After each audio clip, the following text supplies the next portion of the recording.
9 اور 10 کی کسی ایف آئی آر میں نہ آرمی ایکٹ کا کوئی دفعہ لگایا گیا ہے نہ آفیشل سیکریسی ایکٹ کا دفعہ لگایا ہے.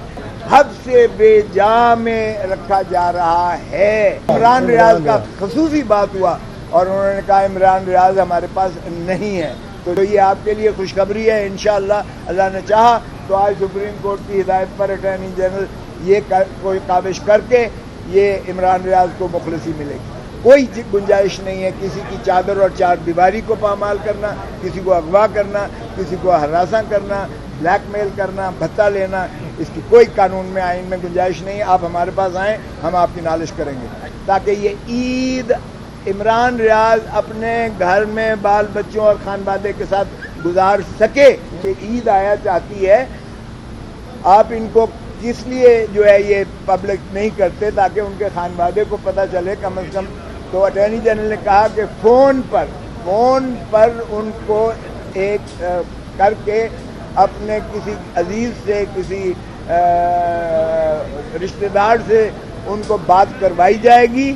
یہ انہوں نے 24 گھنٹے کے اندر یہ کمٹمنٹ دی ہے کہ آج ہی ان کی جو ہے بات کروائی جائے گی تاکہ وہ ان کے خانوادہ, ان کے گھر والے جو ہیں, ان کے بیوی بچے جو ہیں, ان کے ماں باپ جو ہیں, بہن بھائی ہیں, جو بھی ان کے عزیز و اقارب ہیں, ان کو کم از کم یہ تشفی اور تسلی ہو کہ ان کا جو عزیز ہے وہ کسٹڈی میں ہے اور کس حالت میں ہے. یہ ان کے ساتھ بات چیت آج کروانے کا انڈیا دے دیا ہے.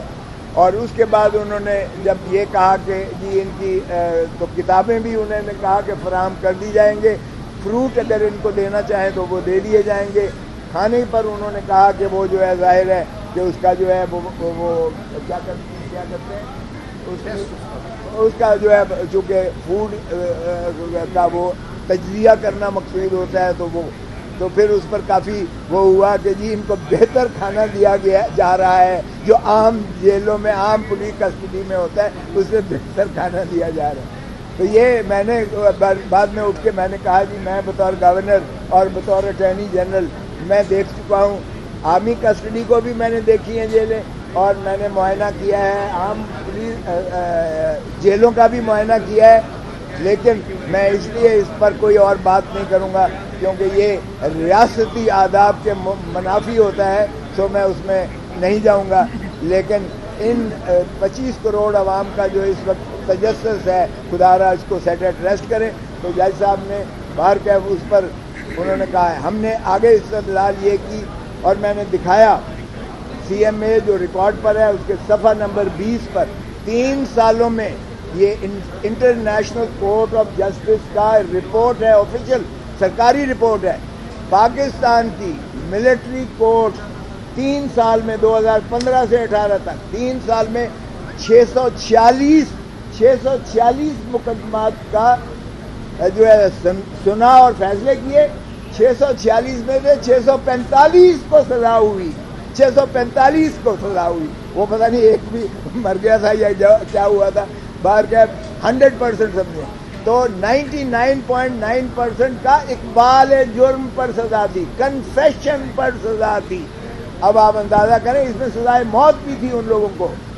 تو میرا یہ سروکار نہیں تھا, لیکن میرا بتانا مقصود یہ تھا کہ یہ ہیں ہماری ملٹری کورٹس. ماشاءاللہ سزا تو یقیناً 100% سزا ہے, لیکن کیا انصاف کے قتل پر سزا جو ہے کرنا کیا آئین کے مطابق ہے, یہ باور کرانا تھا کہ یہ ڈیو پروسیس آف لا نہیں ہے.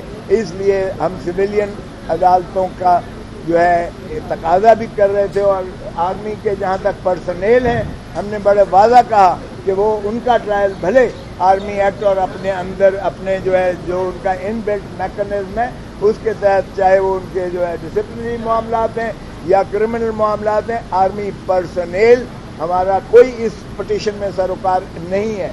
لیکن پاکستان کا عام شہری سویلین ہم نے کہا کہ اس کے سول رائٹس, فنڈامنٹل رائٹس, بنیادی حقوق کسی صورت میں جو ہے وہ آرمی ایکٹ کے تابع نہیں آتے ہیں اور آرمی ٹرائل نہیں ہو سکتا ہے. ان کا آئین اور قانون کے مطابق اگر وہ اینٹی ٹیررزم ایکٹ میں ہے تو اس میں ٹرائی ہونا چاہیے, یا اگر پاکستان پیپلز پارٹی ہے تو پاکستان پی پی سی ہے تو پھر عام عدالتوں میں ان کا سیشن کورٹس میں ٹرائل ہونا چاہیے. ملٹری کورٹس کی کوئی جسٹیفیکیشن نہیں بنتی ہے. اب ہم نے کہا کہ اس وقت تک یہ سزائیں نہ کر دیں. تو یہ اٹارنی جنرل صاحب سے پوچھا گیا تو انہوں نے کہا ابھی کسی کیس میں ٹرائل شروع نہیں ہوا ہے, ابھی ابتدائی سٹیج ہے اور انویسٹیگیشن سٹیج ہے, چارج بھی فریم نہیں ہوا ہے, اس لیے کوئی ہے. تو جج صاحب نے کہا کہ جس وقت اگر, کیونکہ انہوں نے کہا کہ جی اگر ٹرائل مقصود ہوگا تو نقول دی جائیں گی, ان کو وکیل رکھنے کی جو ہے کہا جائے گا کہ اب اپنا وکیل رکھیں. تو ہمیں یہ جو ہے کہا گیا کہ اگر کسی وقت ایسا سٹیج ہوتا ہے تو آپ میرے پاس آپ درخواست لے کے آئیں, اور انشاءاللہ یہ پروسیڈنگز اس وقت تک نہیں چل سکتی جب تک اس کیس کا فیصلہ نہیں ہوتا. So for all practical purposes the proceedings in trial before the military court have been stayed. They stand stayed. اس میں کوئی شک نہیں ہونا چاہیے کہ کوئی ایسی کارروائی نہیں ہونے جا رہی ہے. البتہ تفتیش کا عنصر ہے, ہم نے خود کہا بھلے تفتیش کر لیں, ہمیں کوئی چیز اگر کوئی انوالو ہے تو بالکل اس کو آنا چاہیے, لیکن اگر بے گناہ ہے تو اس کو نہیں ہونا چاہیے. پھر جج صاحب نے ایک تحفظات ظاہر کیے جرنلسٹ کا, صحافی برادری کا. آپ کے بارے میں انہوں نے کنسرن شو کیا کہ صحافیوں کو تحفظ ہونا چاہیے, اور ریاض کا کیا نام ہے, عمران ریاض کا خصوصی بات ہوا, اور انہوں نے کہا عمران ریاض ہمارے پاس نہیں ہے. تو چیف صاحب نے کہا کہ اسی طرح ایک ہوا تھا, اور ہم نے کہا تھا کہ ڈیفینس منسٹری کو کہیں, اور ایک ہفتے میں آ گیا تھا. تو انہوں نے کہا ہم امید کرتے ہیں کہ آپ اس کو ٹیک اپ کریں گے تاکہ یہ عید عمران ریاض اپنے گھر میں بال بچوں اور خانوادے کے ساتھ گزار سکے.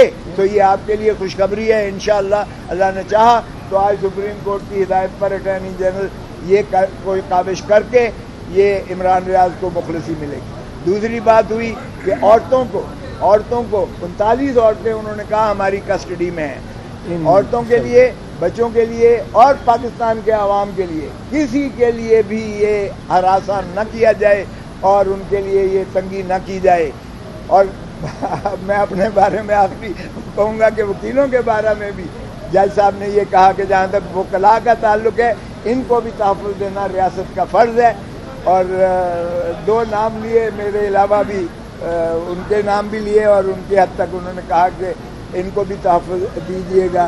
تو آج باہر کیف آج کی کارروائی, اور اب چونکہ انہوں نے کہا سوموار کو, ابھی عید کے بعد کچھ جج صاحبان غالباً وہ رخصت پر ہوں گے یا میسر نہیں ہوں گے, تو انہوں نے کہا سوموار کو ہم یہ عید کا پہلا ہفتہ چھوڑ کر اگلے ہفتے کی تاریخ مقرر کر دیں گے اس کی, اور اس لیے وہ چاہتے ہیں کہ اس کا جلدی انشاءاللہ فیصلہ ہو. اٹارنی جنرل صاحب بھی اپنا استدلال فرمائیں گے. ان کو کہا گیا ہے کہ آپ کتاب کی شکل میں آپ کی معروضات اور جو دستاویزات دینا چاہتے ہیں وہ شامل کر دیں گے, اور ہماری جانب سے پھر جواب غزل کے طور پر ہم بھی عرض کریں گے جو ہوگا.